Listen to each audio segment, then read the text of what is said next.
So the number one reason I would recommend TMA to any of my colleagues would be trust. It sounds cliche to say it, but they've been nothing but partners since we've begun our relationship with them. The level of access that they give to customers, I haven't seen that from any other software companies, no question about it. The software that they offer is flexible.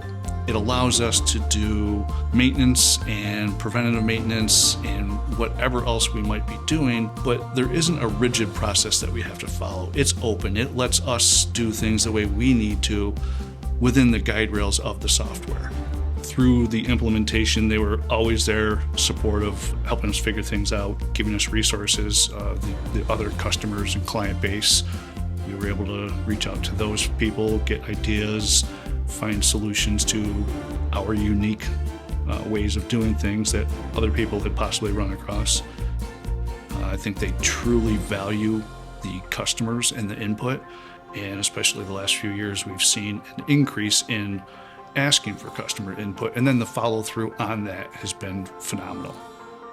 If colleagues came to me and they were to ask me, should we consider TMA as one of our partners, I would honestly not hesitate to say they should. If they're not on your short list, then it's not a good list. We've found that over the years, we can always count on TMA. I have no hesitation recommending them to anybody who's looking for a software solution.